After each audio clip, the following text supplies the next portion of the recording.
তথ্য বাবা নাহিদ কি বলেছে আজকে শুনছেন? যে ইন্টারনেট বন্ধ করা হয়নি, মানে ইন্টারনেট তারা বন্ধ করেনি। বন্ধুরা, আপনারা জানেন যে বাংলাদেশের পার্বত্য চট্টগ্রাম, রাঙামাটি, খাগড়াছড়ি, বান্দরবন এই ৩ ডিস্ট্রিক্টেই তুমুল সংঘর্ষ হচ্ছে বাঙালি এবং পাহাড়িদের মাঝে। এখানে ৪ জন লোক অলরেডি মারা গিয়েছে, ৪ জন লোক মারা গেছে পাহাড়িদের মাঝে, ৪ জন লোক মারা গিয়েছে এবং অনেক আহত হয়েছে, ঘর বাড়ি ভাঙচুর হয়েছে, এখানে দোকানপাট, ব্যবসা বাণিজ্য, গাড়ি বাড়ি ভাঙচুর হয়েছে।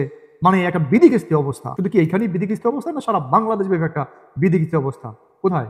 সারা বাংলাদেশ ব্যাপী একটা নৈরাজ্যকর পরিস্থিতি চলমান কিন্তু বর্তমান সারা বাংলাদেশ ব্যাপী। এই অবস্থায় ডক্টর ইউনূসের যে উপদেষ্টা, সবাইকে পদত্যাগের দাবি জানাচ্ছি। কারণ কি, যে তারা দেশের মানুষকে সিকিউরিটি দিতে পারতেছে না, আইন শৃঙ্খলা পরিস্থিতি সামাল দিতে পারতেছে না, তারা আইন শৃঙ্খলা কোনোভাবেই তারা ঠিক করতে পারতেছে না। এই পরিস্থিতিতে তারা ব্যর্থতার দায়ে তাদের পদত্যাগ করা উচিত। যদি তারা সুহৃদয়ের অধিকারী হয় বা যদি তারা বোঝে যে না, আমাদের দ্বারা কোনো কাজ হবে না। কারণ কি, যে বিলাইটা ইঁদুর মারে তার গোপ দেখলেই টের পাওয়া যায়। হ্যাঁ, যে পারে সে প্রথম রাইতেই পারে, হ্যাঁ, যে পারে না সে ওই শেষ রাইতে যাইয়া পারে না। এটাই তো সাধারণ মানুষ ভাবে, বা এটাই তো সাধারণ আসল কথা। ঠিক আছে, কিন্তু এখানে আপনারা দেখেছেন যে বাংলাদেশের অবস্থা সব জায়গায়, কোন জায়গায় একটু শান্তি আছে বলেন? স্কুল, কলেজ, বিশ্ববিদ্যালয়, রাস্তাঘাট, বাজার, অফিস, আদালত, ব্যাংক, বিমা, এয়ারপোর্ট, তারপরে এই পার্বত্য চট্টগ্রামে বলেন মসজিদ, মাদ্রাসা, তারপরে এই মাঝার। হ্যাঁ, কোন জায়গায় শান্তি আছে ভাই বাংলাদেশে? কোথায় শান্তি আছে? এই অশান্তি সৃষ্টিকারী এই নতুন উপদেষ্টারা, অশান্তির সৃষ্টিকারী, অশান্তির মানে সৃষ্টিকর্তারা, এই যে উপদেষ্টা সমন্বয় খেলা বাংলাদেশের কিছু শিক্ষিত কুলাঙ্গাররা যারা এখন ক্ষমতায় বসে আছে। হ্যাঁ, সেই ২ জন উপদেষ্টা, নাহিদ সেই ফেনীতে গিয়ে বলেছে যে না, আমরা কিন্তু ইন্টারনেট বন্ধ করে নেই, হ্যাঁ, ইন্টারনেট অটোমেটিকই বন্ধ হয়ে গেছে। এখানে কথা এসেছে বা কথা উঠেছে যে পার্বত্য চট্টগ্রাম নাকি ইন্টারনেট বন্ধ করে দেওয়া হয়েছে। কারণ কি, সংঘাত তো তুমুল বেগে লেগেছে। এই সংঘাতটা থামিয়ে দেওয়ার জন্য বা সংঘাত একটু স্থিতিশীল পর্যায়ে আনার জন্য তারা ইন্টারনেট হয়তো বন্ধ করেছে, কিন্তু তারা বলেছে ইন্টারনেট বন্ধ করে নেই। যেভাবে ইন্টারনেট বন্ধ করেছিল আপনারা জানেন যে যখন জুনায়েদ আহমেদ পলক, তখন মানে তার তত্ত্বাবধানেও হয়তো বা সেখানে ইন্টারনেট বন্ধ হয়েছিল। কারণ কি, যদি একটা সরকার ক্ষমতায় থাকাকালীন দেখা যায় কি রাষ্ট্রে কোনো অস্থিতির পরিস্থিতি সৃষ্টি হয়ে গেছে, তখন সেই সরকার কি ক্ষমতা রাখে না ইন্টারনেট বন্ধ করার জন্য? কিন্তু সমস্ত তথ্য উপদেষ্টা, তথ্য বাবারা তখন অনেক কিছু বলেছিল। সেই জুনায়েদ আহমেদ পলককে অনেক কিছু বলেছিল। জুনায়েদ আহমেদ পলকের নামে কিন্তু মামলাও হয়েছে, সেই ইন্টারনেট কেন বন্ধ করেছে সেই জন্য মামলাও হয়েছে। হ্যাঁ, এই তথ্য বাবারা দেশটাকে ধ্বংস করে দেবে, মানে গুজব ছড়াই দেশটাকে ধ্বংস করে দেবে, আর তখন সরকারের পদক্ষেপ নিতে পারবে না। মানে ওই সরকার, যে আওয়ামী লীগ সরকার ছিল, তখন কিন্তু তারা পদক্ষেপ নিয়েছিল, হয়তো বন্ধ করে দিয়েছিল, বা আমরা শুনেছি আমরা শুনেছি যে ইন্টারনেট সার্ভার এটাকে পুড়িয়ে ধ্বংস করে দিয়েছিল এই সমস্ত মানে কুলাঙ্গার ছাত্রছাত্রীরা। ঠিক আছে, বর্তমান আপনারা দেখেছেন যে বাংলাদেশের প্রেক্ষাপটে বাংলাদেশ আপনারা দেখতেছেন যে এরা কি এই যে স্বাধীনতা বলে স্বাধীন হয়ে গেছে, এই স্বাধীন করে কি বাংলাদেশের ভোগা মারা দিছে না ভাই? এই বাংলাদেশের একদম ভোগা মারা দিছে না? বাংলাদেশ একদম শেষ হয়ে গেছে। আপনারা কোন জায়গায় শান্তি আছে বলেন? স্কুল, কলেজ, ব্যাংক, বিমা, অফিস, আদালত, তারপরে আবার হ্যাঁ, পার্বত্য চট্টগ্রামে শুরু হয়ে গেছে মসজিদ, মাদ্রাসা, মন্দির, হাট, বাজার, তারপরে আবার কোথায় ওই যে সেই মাজারেও শুরু হয়ে গেছে ভাই। বর্তমান বাংলাদেশের মাজারেও সেই মারাত্মক ব্যাপকভাবে হামলা ভাঙচুর শুরু হয়ে গেছে। এই যে মৌলবিবাদ, এই মামুনুল হকের নেতৃত্বে, মামুনুল হকের গোষ্ঠীর নেতৃত্বে এখন মাজারের তুমুল বেগে হামলা হচ্ছে। মাজার যারা মানে সুন্নি মুসলিম যারা আছে বাংলাদেশে, তাদের বাড়িতে, ব্যবসা বাণিজ্যে, তাদের মাজারে সব জায়গায় স্থাপনা ধ্বংস করে দিচ্ছে। আর বাংলাদেশের প্রশাসন চেয়ে দেখছে। এদিকে মামুন সাহেব তিনি কিন্তু হুঙ্কার দিয়েছে, তথ্য বাবাকে হুঙ্কার দিয়ে বলেছে যে তথ্য বাবা, আমাকে হয়তো তুমি চেনো নাই, আমাকে হয়তো সারা বাংলাদেশের মানুষ চেনে, তুমি তো চেনো না যে আমি কি করতে পারি। আমি কিন্তু একদম হুঙ্কার দিলে নারায়ণগঞ্জ চলে যাবো সেই রিসোর্টে, একদম 501 নম্বর রুমে। কিন্তু তথ্য বাবাকে এই হুঙ্কারও দিয়েছে কিন্তু এখানে। ঠিক আছে, তথ্য বাবা হয়তো শুনে নেই, কিন্তু না শুনে তিনি ইন্টারনেট বন্ধ করছে না কি করছে জানি না। কিন্তু আমরা জানি যে ব্যাপার হলো কি, যে একটা রাষ্ট্রকে অস্থিতিশীল পরিস্থিতি থেকে রক্ষা করার জন্য তারা, একটা সরকার যদি থাকে, যে কোনো সরকার, নাদান সরকার হোক আর ভালো সরকার হোক, তারা কিন্তু মানে ট্রাই করে পরিস্থিতিকে রক্ষা করার জন্য বা ট্যাকেল দেওয়ার জন্য ট্রাই করে, অথবা ইন্টারনেট বন্ধ করে বা এটা মানে প্রশাসনে হোক বা 144 ধারা জারি করে হোক না কেন, কিন্তু ট্রাই করে সেটাকে সামাল দেওয়ার জন্য। এটাই উচিত থাকে একটা দেশের, এটাই তো নিয়ম, ঠিক না? সাংবিধানিক নিয়ম, সংবিধানে অনেক প্রকারের নিয়ম আছে, সেই সমস্ত নিয়ম ফলো করে। কিন্তু এই মতো তথ্য বাবারা বলেছিল না তখন, মানে একদম মানে এই ইন্টারনেটের মানে সব দোষ মানে পলক ভাই, সব দোষ একদম পলক ভাই। ঠিক আছে, কিন্তু যে নিজের কি যেন নিজের হলে পড়া লাগলে ব্যথায় আর পরের হলে পড়া লাগলে মানে তুলে তুলে লাগে। হ্যাঁ, এই সমস্ত তথ্য পাবার দশা হয়েছে তাই। ঠিক আছে, এখন তারা মনে করেন কিন্তু সামাল দিতে পারতেছে না পরিস্থিতি, হয়তো ইন্টারনেট বন্ধ করছে। হ্যাঁ, কিন্তু তখন কিন্তু উল্টোপাল্টা কথা বলেছিল।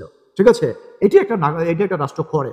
বন্ধুরা, আপনারা দেখেছেন যে সারা বাংলাদেশে পরিস্থিতি একদম ভয়ানক পরিস্থিতি সৃষ্টি হয়েছে। এই ভয়ানক পরিস্থিতি থেকে আপনাদের কি বিশ্বাস হয়, কোনোভাবে কি বিশ্বাস হয় যে এই সরকার যদি 6 মাসও থাকে, যদি 5 বছরও থাকে, যে এই ধরনের ভয়ানক পরিস্থিতি থেকে তারা উঠতে পারবে?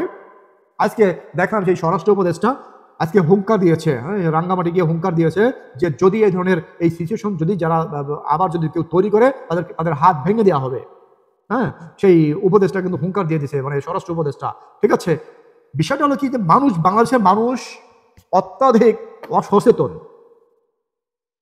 বেশিরভাগ মানুষ, শিক্ষিত মানুষও, এই যে আপনারা দেখেছেন যে ঢাকা ইউনিভার্সিটি, জাহাঙ্গীরনগর ইউনিভার্সিটি, বিভিন্ন ইউনিভার্সিটির ছাত্র দল বা এই যে শিবিরের লোকজন, জামাত শিবিরের লোকজন, তারা যে নৈরাজ্য চালাচ্ছে, তারা যে অত্যাচার চালাচ্ছে বাংলাদেশের সাধারণ মানুষের উপরে, বাংলাদেশের ছাত্রলীগের উপরে, বাংলাদেশের যুবলীগের উপরে অত্যাচার যেভাবে চালাচ্ছে বা আওয়ামী লীগ পন্থীদের উপরে যেভাবে অত্যাচার চালাচ্ছে, এগুলো কি প্রতিঘাত নাই ভাই? এগুলো কি মানে ব্যাক পাবেন না আপনারা?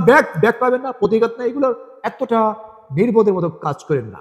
ঠিক আছে, আজকের দিন আপনার, আগামীকাল যেদিন আসবে সেদিন হয়তো আমার হতে পারে।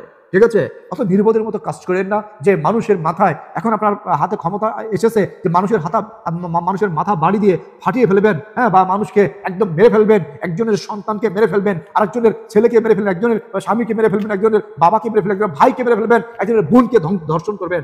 হ্যাঁ, এত স্পর্ধা দেখায় না। কিন্তু আমার দাবি থাকবে, নট অনলি আমার দাবি, সারা বাংলাদেশের মানুষের দাবি যে এই সরকারের, এই ব্যর্থ সরকার মানে সুফল কোনো কিছু দেখতে পারেনি বাংলাদেশের মানুষ এখন পর্যন্ত। এই ইউনূস সরকারের কোনো সুফল বাংলাদেশের মানুষ দেখতে পায়নি। এই ইউনূস সরকারের পদত্যাগ আমরা দাবি করছি, ইউনূস সরকারের পদত্যাগ দাবি করছি। কারণ কি? ব্যর্থতার কারণে, তারা রাষ্ট্র পরিচালনার মানে ব্যর্থতার কারণে তারা রাষ্ট্রের মানুষকে একটা সিকিউরিটি দিবে, সেই সিকিউরিটি দিতে পারতেছে না। সিকিউরিটি দেওয়ার ব্যর্থতার দায় তাদেরকে পদত্যাগ করা উচিত, এখনই পদত্যাগ করা উচিত। তা না হলে বাংলাদেশের মানুষ আরো সাফার ভোগ করবে। বন্ধুরা, আপনাদের যে যেখান থেকে আছেন, এই ইউনূসের বিরুদ্ধে বা এই বর্তমান সরকারের বিরুদ্ধে একটা মানে স্লোগান তোলা উচিত যে পদত্যাগ চাই, ইউনূস সরকারের পদত্যাগ চাই সবাইকে। কারণ কি, যে আপনারা দেখেছেন যে বাংলাদেশে কোথায় সমস্যা নাই ভাই বলেন? কোন জায়গায় সমস্যা নাই? কোন জায়গায় আন্দোলন নাই? হ্যাঁ, তারা আবার দেখতেছি বিভিন্ন সময় দেখতেছি যে বিভিন্নভাবে সব জায়গায় নাকি তারা আওয়ামী লীগকে খুঁজে পায়, ছাত্রলীগকে খুঁজে পায়, এই রিকশালার আন্দোলনের মাঝে ছাত্রলীগকে খুঁজে পায়, সেই আনসারের আন্দোলনের মাঝে ছাত্রলীগকে খুঁজে পায়, সেই তারপরে কি ওই হিন্দুদের আন্দোলনের মাঝে আওয়ামী লীগের মানে উস্কানির গন্ধ পায়, তারপরে যে পার্বত্য চট্টগ্রাম সেখানে তারা উস্কানির গন্ধ পাচ্ছে। তারপরে মসজিদে হামলা হয়েছে, দেখলাম যে বাইতুল মুকাররম মসজিদের ভাই, বাংলাদেশের যে জাতীয় মসজিদ, ন্যাশনাল মসজিদ বাইতুল মুকাররম মসজিদে আপনারা দেখেছেন যে মৌলবিবাদ, হ্যাঁ, কিভাবে তারা, এদের মানুষ নাকি এরা ভাই? এরা মানুষ নাকি? এরা মানুষ না অন্য কোনো গ্রহ থেকে এসেছে? হ্যাঁ, এদেরকে উচিত কি জানেন? যে বাংলাদেশের উচ্ছৃঙ্খল পাবলিকদের উচিত কি জানেন? এদের পিছনে লাঠি নিয়ে দাঁড়িয়ে থাকতে হবে। ঠিক আছে, এদের পিছনে লাঠি নিয়ে দাঁড়িয়ে থাকতে হবে, একদম ডানে বাম করার লগে লগে দুমসা পিটে দিতে হবে। ঠিক আছে, পিঠে একদম হাগাই দিতে হবে। কারণ কি, যে বাঙালিকে রায় দিলে, বানরকে রায় দিলে আপনারা কি করে জানেন? মাথায় উঠে বসে। বানরকে রায় দিলে হচ্ছে মাথায় উঠে বসে, আর এই বাঙালিকে রায় দিলে এরা মাথায় উঠে প্রচ্ছাপ করে দেবে। এদেরকে চোখ রাঙানি দেখাইতে হবে। হ্যাঁ, তা নাহলে হবে না ভাই। আপনারা এইভাবে মানে ন্যায় বাংলাদেশ চালাতে পারবেন না। এই যে বাংলাদেশের যে আর্মি এখন ইসে আছে, হ্যাঁ, একটা ম্যাজিস্ট্রেসি পাওয়ারে আছে, কিন্তু তারা কি করতেছে? বাংলাদেশের কোনো আইন শৃঙ্খলা ঠিক করতে পারতেছে? কয় জায়গা তারা ঠিক করবে? কত সদস্য? 5 লাখ সদস্য এখন নিয়োগ দেন বাংলাদেশের। এই যে ইউনূস সরকার আসার পরে মিনিমাম 10 লক্ষ লোক বেকার হয়েছে, ইউনূস সরকার আসার পরে যে সমস্ত আপনার গার্মেন্টস যে সমস্ত, তারপরে অনেক বড় বড় আপনার অনেক জায়গায়, ঠিক আছে, আপনার বিভিন্ন ধরনের কোম্পানি আগুন দিয়ে পুড়িয়ে দিয়েছে, জ্বালিয়ে দিয়েছে। হ্যাঁ, বিভিন্ন ধরনের কোম্পানি দেখা যায় কি যে তারা এলসি করতে পারতেছে না, বিদেশ থেকে মাল আনবে। হ্যাঁ, রিজার্ভের অবস্থা একদম ধ্বংস করে দিয়েছে। ঠিক আছে, বিভিন্ন জায়গায় বিভিন্ন ধরনের সমস্যা, এই সমস্যা জর্জরিত, মানে সমস্যা একদম জর্জরিত বর্তমান সরকারের শাসনামল। এই শাসনামল থেকে বাংলাদেশের মানুষ পরিত্রাণ চায়। এই সরকারকে বাংলাদেশের মানুষ আর দেখতে চায় না। বাংলাদেশের মানুষ, আমি এই সরকারকে দেখতে চাই না। কারণ কি, একটা বিধিকিস্তি পরিস্থিতি, বাংলাদেশ ধ্বংস হয়ে গেছে। আমার মনে হয় যে এই যে বিগত 16 বছরে যত নির্যাতন না হয়েছে বাংলাদেশে বা বাংলাদেশের মানুষের উপরে, এই যে 1.5 মাসে তার থেকে বেশি নির্যাতনের শিকার হয়েছে বাংলাদেশের মানুষ, তার থেকে বেশি ধ্বংসের শিকার হয়েছে বাংলাদেশ, তার থেকে বেশি পিছনে চলে গেছে বাংলাদেশের যে একটা উন্নয়নের ধারাবাহিকতা বা অগ্রযাত্রা ছিল, সেটাকে একদম সম্পূর্ণভাবে দাবিয়ে দিয়েছে মিনিমাম 50 ইয়ার্সের জন্য। মিনিমাম 50 বছরের জন্য সেই উন্নয়নের যে ধারাবাহিক অগ্রযাত্রা, সেই অগ্রযাত্রাকে থামিয়ে দিয়েছে, টোটালি থামিয়ে দিয়েছে এই ইউনূস সরকার। এই ইউনূস সরকার রাষ্ট্র পরিচালনার ব্যর্থতার জন্য, রাষ্ট্র তারা পরিচালনা করতে ব্যর্থ, এই দায়ভার নিয়ে তাদেরকে পদত্যাগ করা উচিত। দর্শক, এই ভিডিও এই পর্যন্ত শেষ করছি। পরবর্তী ভিডিওতে কোনো একটা বিষয় নিয়ে আবার আপনাদের সামনে হাজির হয়ে যাব। সেই পর্যন্ত সবাই ভালো থাকবেন, এবং এই ভিডিওতে যদি কোনো কথাবার্তায় আপনাদের মনে কষ্ট লেগে থাকে, ক্ষমা সুন্দর দৃষ্টি দেখবেন। সবাই ভালো থাকবেন। আসসালামু আলাইকুম।